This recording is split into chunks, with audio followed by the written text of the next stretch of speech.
Welcome to another edition of the USF Football Radio Show. We've got a win to talk about. The Bulls knocking off Citadel 27-6 at Raymond James Stadium on the road this week to Notre Dame, playing in South Bend on Saturday afternoon. Noah Johnson will be with us later in the show, running backs coach Pat White as well. Coach Jeff Scott, pretty good first time out. You happy? Yes, I was really pleased. For me, the best part of the night was just to see our players having fun. They had fun from the beginning of the game all the way until the festivity in the locker room after the game. And, just with everything that these guys have been through the last couple months, to see them have joy and really have a fun time playing football again, that was definitely what I'll remember the most looking back at that first win. Coach, you go into a game, and I'd imagine – aside from some of the scrimmages that you had in your past career, no fans in the stadium. So how important was that sideline energy, and how do you think it helped you in the game? Yeah, it definitely was different. We tried to maybe just kind of visualize what it was going to be like. And obviously we were able to go scrimmage one time at Raymond James, but it still's different when you're going out there and playing a game. And I felt like for the most part, our guys did a pretty good job with the energy on the sideline. There's a few things that we'll kind of get coached up for the future games. But, really to me, the big message with our guys is, hey, it's all about us, and it's about our focus, and we need to be so busy doing our job that, we don't even notice, if there's fans there or where we're playing or what the weather is and any of that. So this was a really good challenge to try to instill that mindset that it truly is all about what we're doing. But there's no doubt about it. We're looking forward to having some fans in the stands whenever we get back on October the 10th. You must have practiced that post-game dance, right? That couldn't have been off the cuff, could it? Oh, man, I've gotten some pretty harsh texts from some of my Clemson players because for 12 years I found a way to dodge having a dance in the locker room. Obviously, Coach Sweeney always took center stage, and I would always stay around kind of maybe against the wall watching. And so I really, going into it, did not prepare, did not think that I was going to. I was just going to kind of blow it off and say, well, hey, we win next week. And then all of a sudden they kind of got around me, and it was either fight or flight. So I just had to go all in, give it the best I have. But I'm gonna get some of the players to kind of help me, maybe getting ready for the next couple weeks. Take a dance tutorial, huh? Coach, you had a lot of productivity on offense, a great outing on defense. You take away those 2 field goals, and it's a shutout.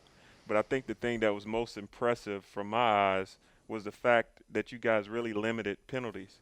Talk about how you got that done and what took place in training camp to make sure it showed up on game day. Yeah, that was a huge emphasis, and that's a great question and something we spent a lot of time working on. We brought officials out to practice, which maybe we haven't had in the past, because that's the first place where you can really work on correcting that and holding our players accountable in practice if they move early or don't get lined up correctly. And it goes in your plan to win. One of our 6 line items in the plan to win is to be the least penalized team.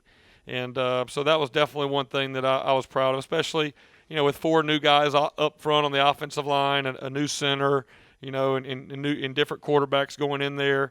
I was really pleased that we only had 1 pre-snap penalty on offense, and hopefully we can get that down to 0 this week. Awesome. The other thing that was impressive was turnover-free football. You had 3 takeaways, but on a rainy night with a wet football and a lot of new guys out there, ball protection was really good. Oh, and again, that's another one of those the goals on your plan to win board is to win the turnover margin. That's huge. I think there are statistics out there that show that when you win the turnover margin, you're somewhere in the 75 to 80% win column. And that's an area that we definitely have emphasized. And I think obviously we're only 1 week in, but we're tied for number 1 in the country at +3 in turnover margin. So that's exactly where we want to be on the top end of that. If we can do that, it just really helps the opportunity for success. And like you said, for it to be a wet night and different new center and new quarterbacks and all that, I felt that was probably one of the biggest positives on offense is no turnovers. Coach, another thing I saw from this team Saturday night is they were very poised. One of the things that always impresses me about a team is when you make the plays that you're supposed to make. You tackle when you're supposed to tackle a guy. I think a lot of people obviously had USF to go out and win this game, but I was really impressed when I saw those things. Another thing I want to know your thoughts on, you played two quarterbacks.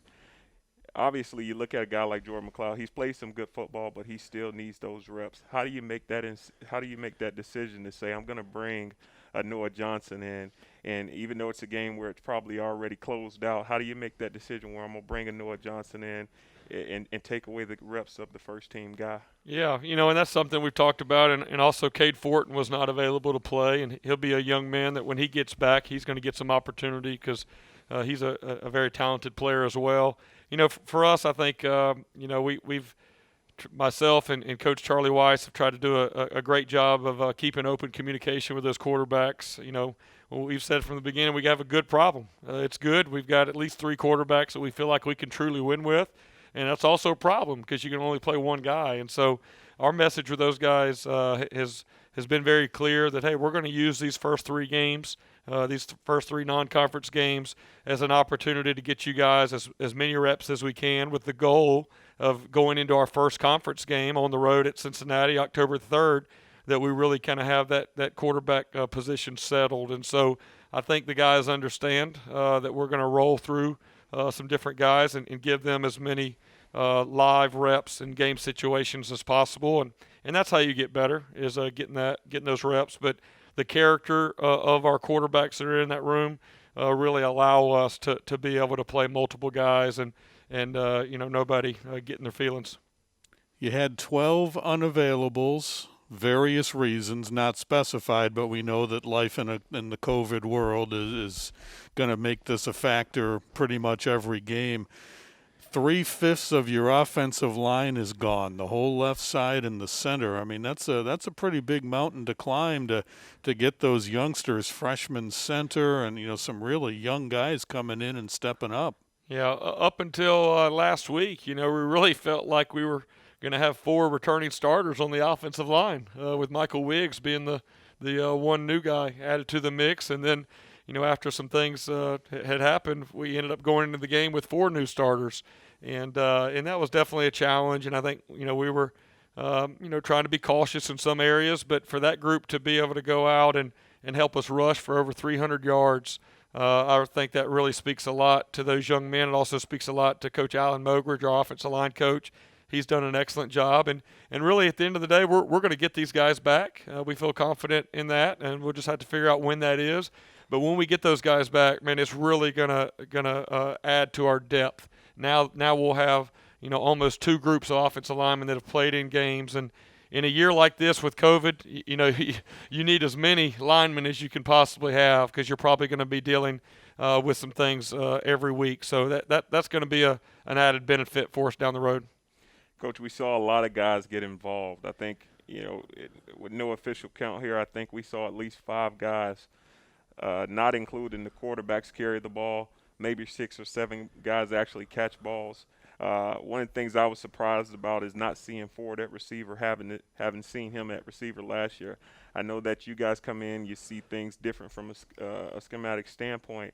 And then you also saw Joyner at the number 1 back. And I think after we saw his production, we understand why he was that number 1 guy. But talk about that tandem and what we should expect to see from them the remainder of the year. Yeah, I'm really optimistic about the skill that we have, really on both sides of the ball. We have some good secondary players as well. But offensively, between our running backs and our wide receivers, we have the potential to be very dangerous. And I think, Saturday night we were able to see the running backs kind of get loose.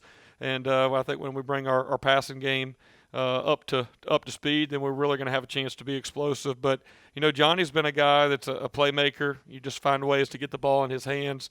For us, with what we do offensively, he would be a slot receiver.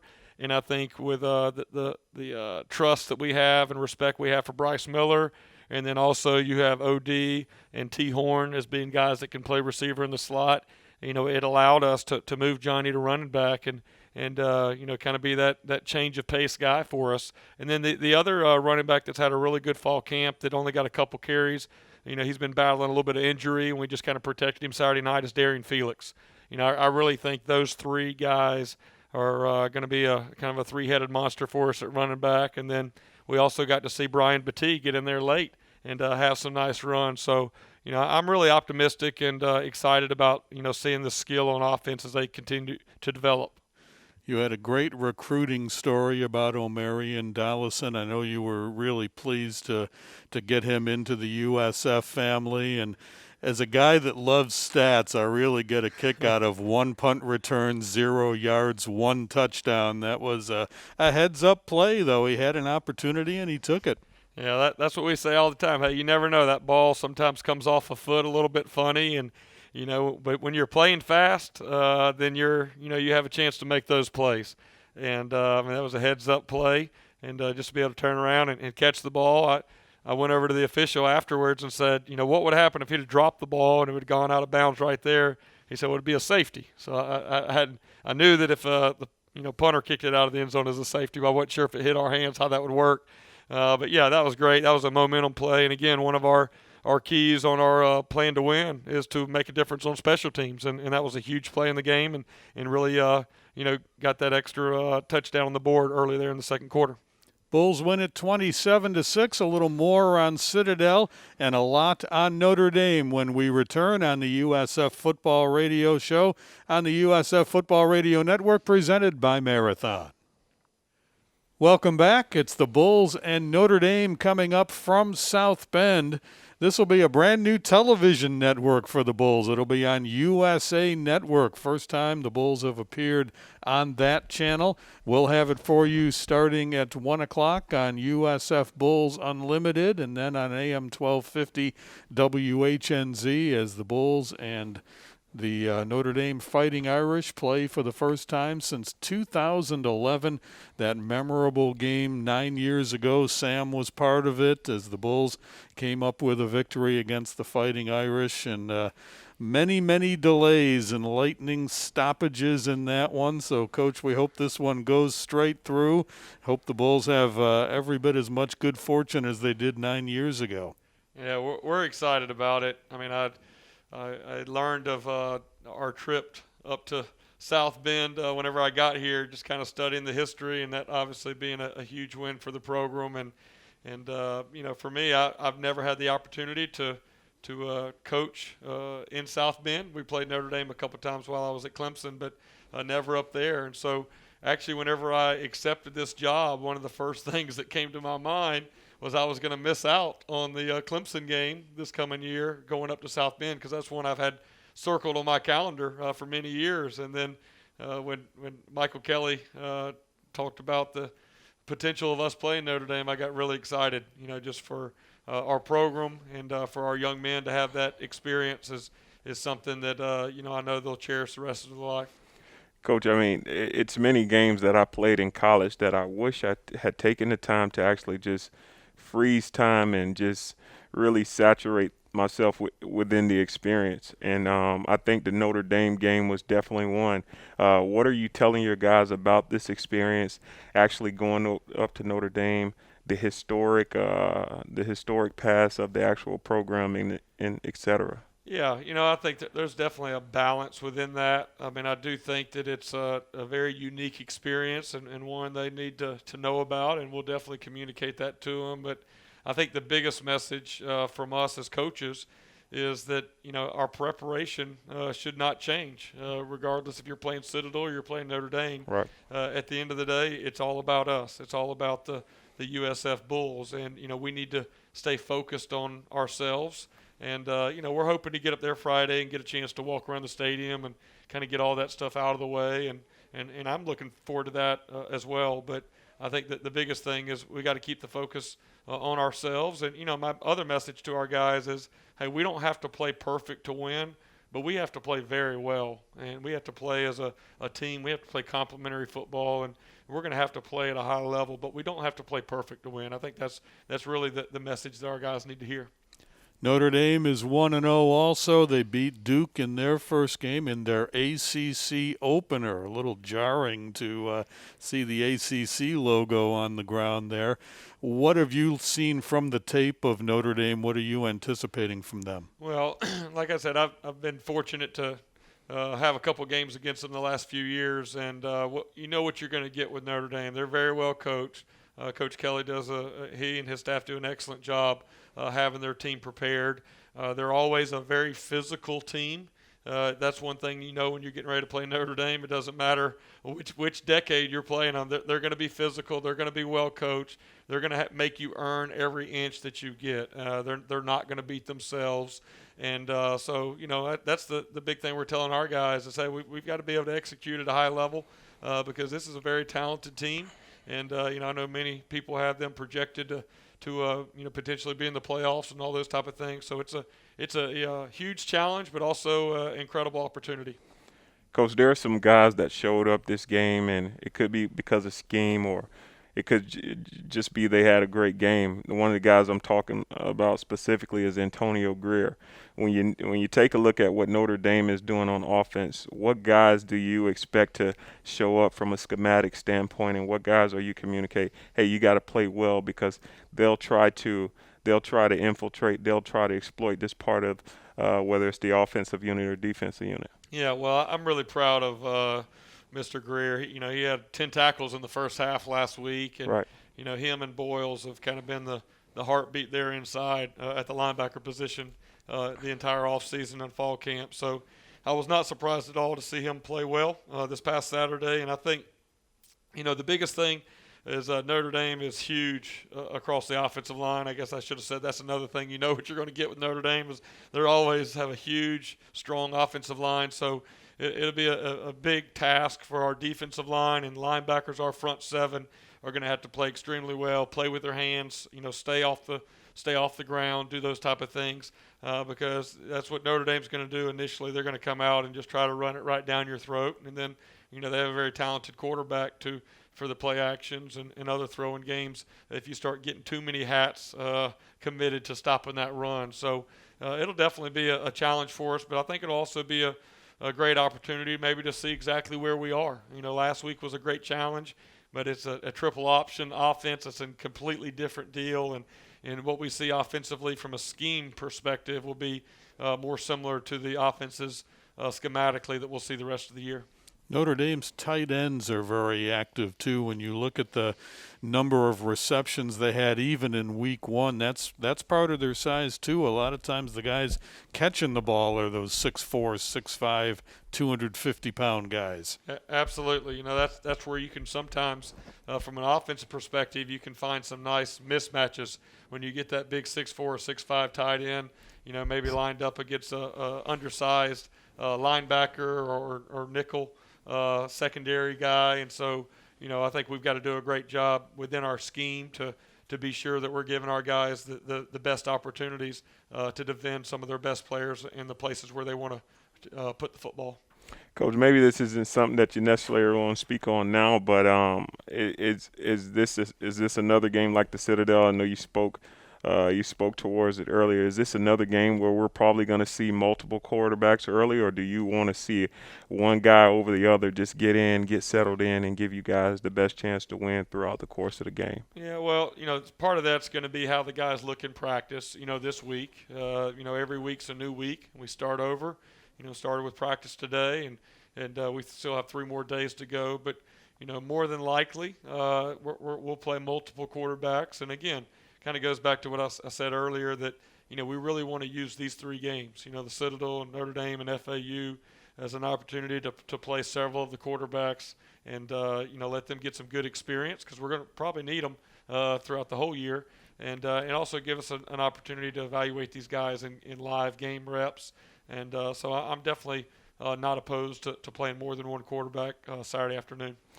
A lot of new guys, some of them in their first year of college football. So first trip, the plane, the hotel, the visiting stadium, and a historic place on top of that.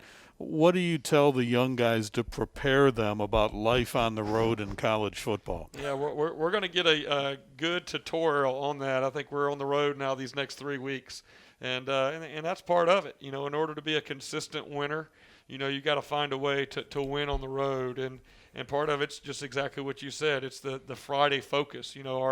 Our theme of the week on for Friday is Friday focus. We got to be focused in on what we're doing, and we can't get distracted. This is not a field trip. This is not a vacation.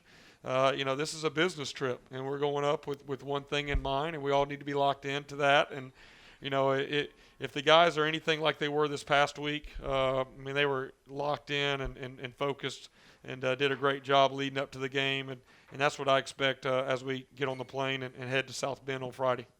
Coach, how important is it for you all, and not that it isn't important during the regular week of practice, especially what's going on with COVID, but as you're traveling, as you're exposing the team to more people, more environments, how important is it for guys to hone in on their COVID protocols? Yeah, it's very important, and I think we talk about all the time. It's wise to learn from other people's situations, and now that the college football has been going on for a couple weeks, there's different situations all over the country, and it's very important that our guys learn from that. And that's what I said after the game. I said, hey, I want you guys to celebrate this tonight, in your own apartment, in your own room, by yourself, and that's really what a Saturday night during the COVID season is going to have to be.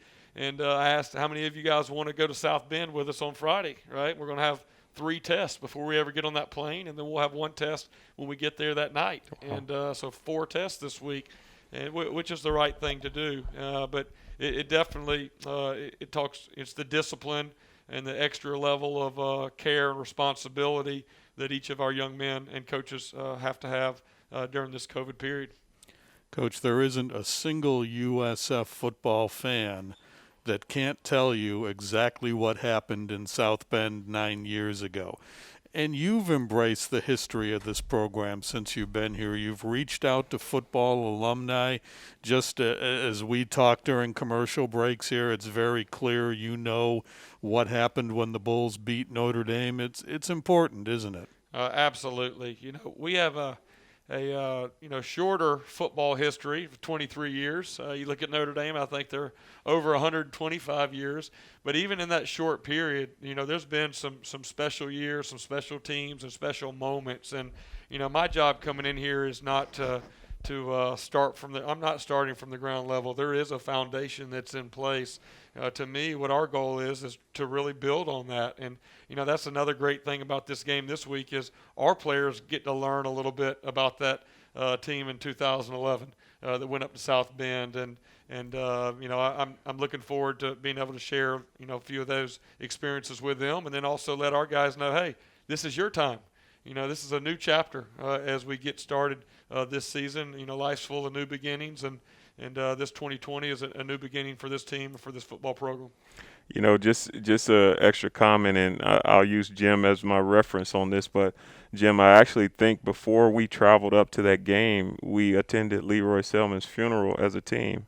It was actually right after when we got back. It was right after, yeah. So we actually learned of his passing while we were out at Notre Dame. Yes, it was an emotional time. We found that out the evening before the game, so it was another thing that really made that performance, I thought, so outstanding because the players had that on their heart during that game.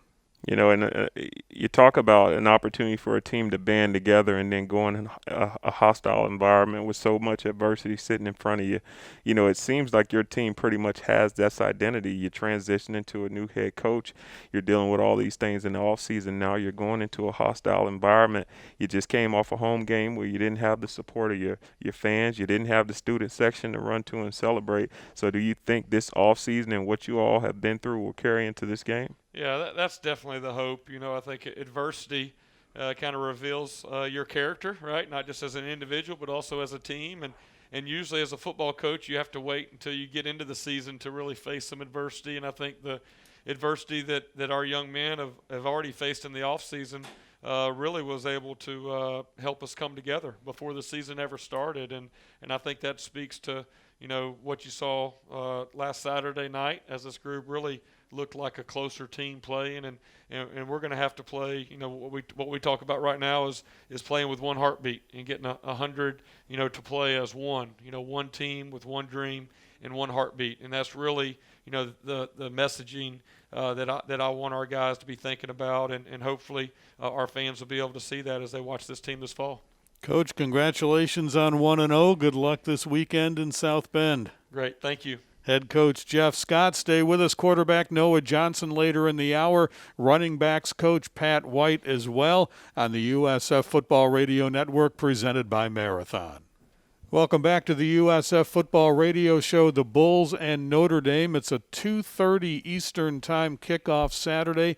TV is on the USA Network. We'll start our pregame on radio on USF Bulls Unlimited at 1 o'clock, and then following on AM 1250 WHNZ. Bulls on the road 3 straight weeks, but individual game tickets are now on sale. First up is East Carolina, October 10th, 1-800-GO-BULLS or usfbullstix.com. We are anticipating having fans in Game 2 on October 10th, so now is the time for your opportunity to get in the stadium. Pat, so I know you're a coach now, right? Mm-hmm. But I pretty much came into college football in 2009 is when I got here at USF. So you hear about Big East football. Mm-hmm. During that time, the big conversation was West Virginia, right? And the way I gauged on where I was going to play college football was by playing the video game. Now you take yourself, Slayton, Noel Devine, you guys were like cheat codes on that video game. They don't produce NCAA, the college football game anymore, but how many times are you getting into that conversation as a coach now, or are the guys you're coaching now too young to remember playing the video games when you were featured on it? Quite often I get either Pat or Coach, I made a lot of money with you on a video game. Uh-huh. My response is usually, well, let me hold some. Yeah. Give me a couple dollars. So feel like I could be a rich man. But. Yeah. That's beautiful. You were the king of that town in Morgantown. What a great career you had there. Prince. Rich Rod was the king. Yeah, there you go. Until he left. But.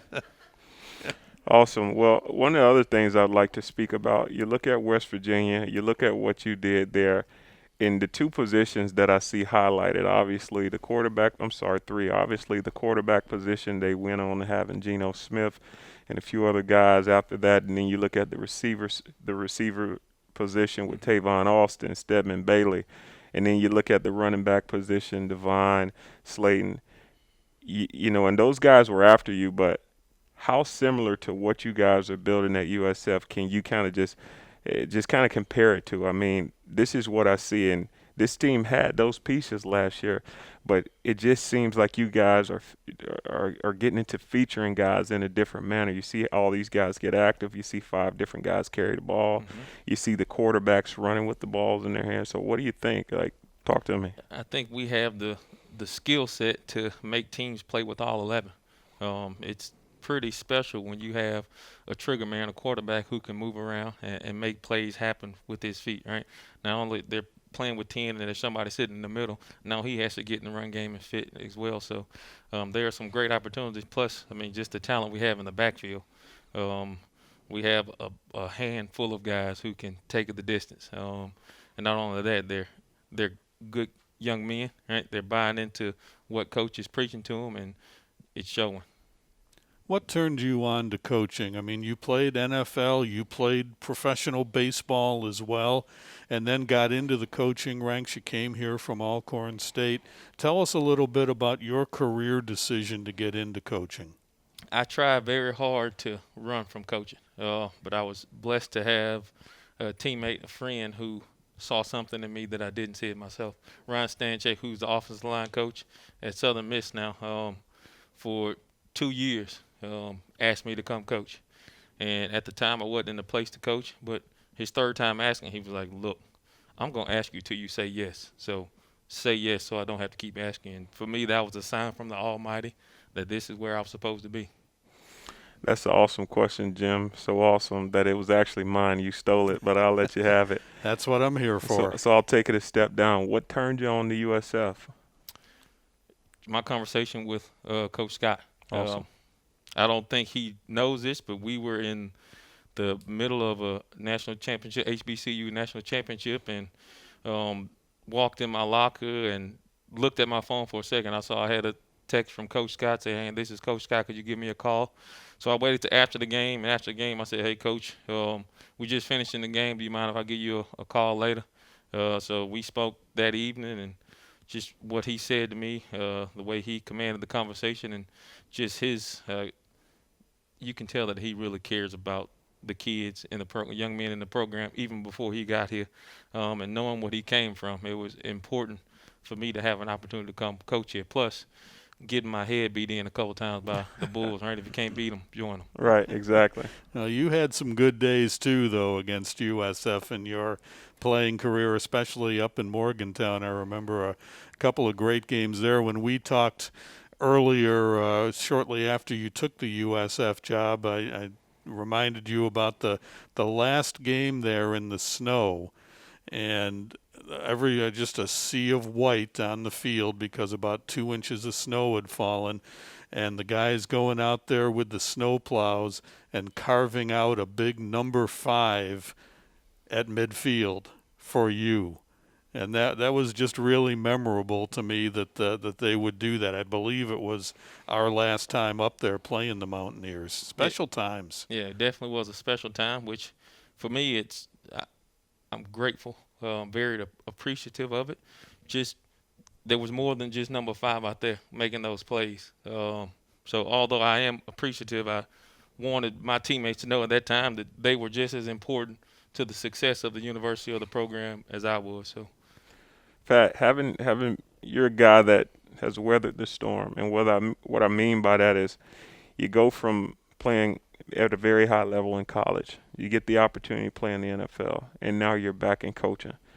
What are you communicating not only to the running backs room, maybe to other coaches, or what do you carry as a persona that you think is a very important character trait to help a man who's walking and navigating this game of football? Good or bad, whatever happens in your life, try to look to self first for answers. Try not to point fingers and blame. Right? It always starts with you. So I think as a man, if you can do that, take ownership of what happens in your world or your life, then I think you will continue to be successful or find success. I love it. Noah Johnson's going to join us in our next segment. You two go back a little bit. Tell us about him. He's a seasoned vet. 2 points, a 2-point play away from being a national champion. He's done it all.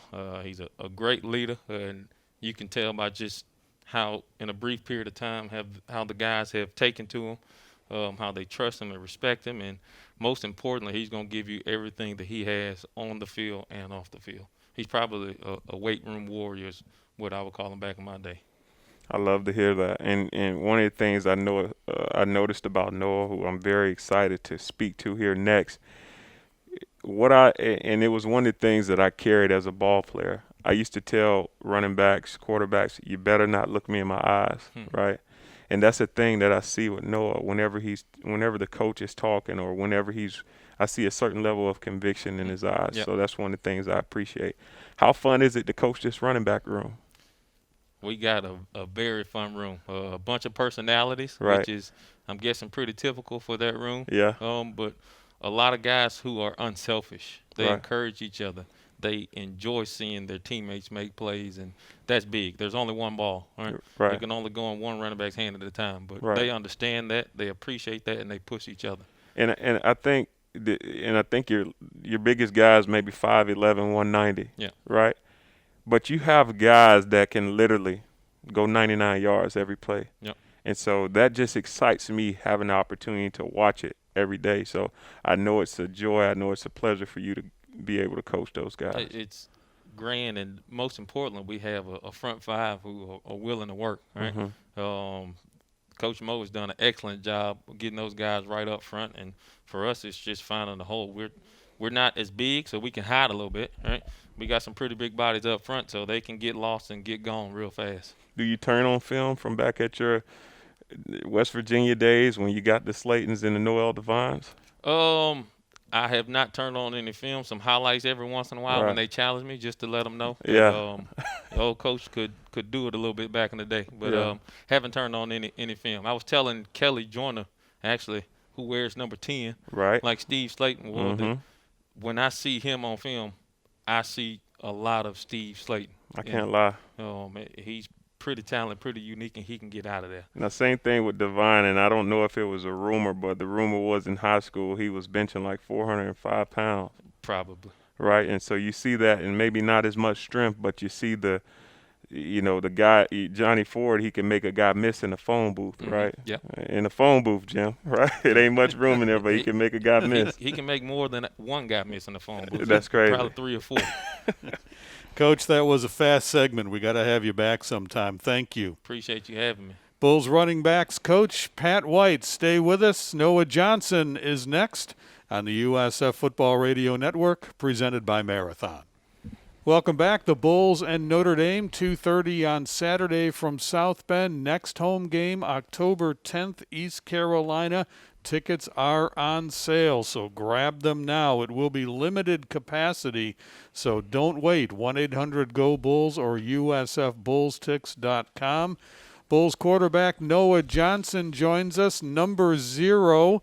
We've never said that before to a player. You're the first player, and Daquan Evans is joining you, I guess, on the defensive side. But wearing number 0, first time in Bulls history. Why'd you choose that number? I wanted to wear 12 or 13. I wore 12 in high school at Armwood, wore 13 at Alcorn, but obviously those numbers were taken away. So when I talked to Coach Scott, he presented the numbers that they had left, and I was like, why not 0, especially in a day and age like this? There's 0 excuses. Let's go win a championship. So I kind of take pride in that number right now.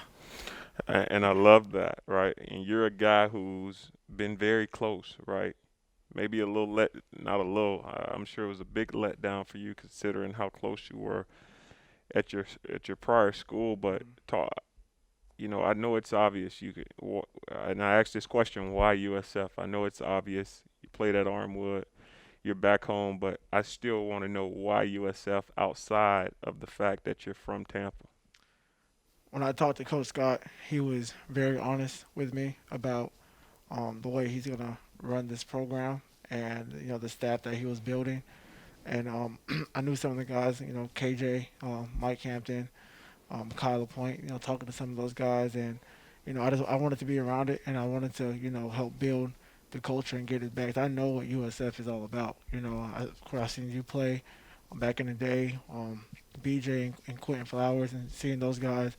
And that's just something that I want to build up because I grew up watching that, and that's something that's kind of stuck in my head. Seeing USF as a great team and positive outlook on the community, and so that kind of sold me on that. And then of course, being from here, and even in that game last week, it just felt like I was back home, back in high school playing. Awesome. That feeling was just great. It was unreal. So you get to come back to Tampa and play a game, Raymond James Stadium, no fans. It couldn't have been exactly how you imagined your first game back, but it had to be special still. What did it feel like? I had butterflies like I've never had them before. Coming back home, playing, it was such a surreal moment. I'm so thankful to be back home playing, being with the guys. Even though there wasn't any fans, we brought a lot of juice on the sidelines, and media team did a great job with the music during the game, the crowd noise and everything. So there was no fans, but you felt like people were in the stadium. Noah, one of the things I want to ask you about, obviously you got a lot of football ahead of you, but there's just something about you that strikes me as a man that has value outside of the game, right? I too participated in yoga, right, when I was in college, and that was my alternative to the cold tub, using yoga to actually recover. I'd like to know about your experience with yoga, what it does for you from a recovery standpoint and a training and development standpoint, but also I'd like to know when football is done, when you put the cleats up, what does life look like outside of that? when football is done, I want to be what you guys are doing right now. Awesome. I want to be a sports broadcaster. I love watching podcasts and takes, and I'm a big fan of Undisputed, Brother from Another on another show that they have out right now. I love watching podcasts. I want to be a sports broadcaster. That's why I got my major in sports management back at Alcorn, and I took a lot of classes dealing with what we're doing here, sitting here right now, interviewing people. I'll interview some of my teammates and stuff like that. So that's something that I want to do. Awesome. So you're gonna have a broadcasting show in a yoga studio, is what it sounds like. Yeah, a yoga studio. I need to do a little bit more yoga before I can teach anybody. Awesome. Some yoga, Awesome. but Yeah, definitely a broadcasting studio for sure. Sam's on a 1-year deal. Just tell me. So. Yeah, Hey, what's listen, the option? I got to ask you about the quarterback battle here because it's really fascinating to see it unfold. You got McLeod, who was here before. You got Fortin coming in as a transfer. You got you coming in as a transfer. I mean, job's on the line, right? You guys are fighting for playing time. But all I see from the three of you guys is support for each other. Right. Tell us a little bit about that relationship with these three quarterbacks. Well, our quarterback room is really tight. When we all came in, we kind of sat down and talked to each other and like, hey man, this isn't going to be like a girl fight and some quarterback situations are very, crazy, and this has been very like smooth, everybody gets their reps, you make the most of your rep, best man wins, and that's what Coach Scott has told us. The best guy's going to, win the job, and we're all going to have a shot at it, a fair shot, and that's what it's been. Beautiful. You hadn't been here that long, right? But football is one of those games where it's easy to find a friend. Right. Who's that friend that you found? And I'm sure there are several, but who's that friend that you found having been here this short amount of time, and why? Latrell Williams. Awesome. Because going through voluntary workouts, you get there, you want to make a point, in the weight room and running and stuff like that. And he stood out to me with his work ethic.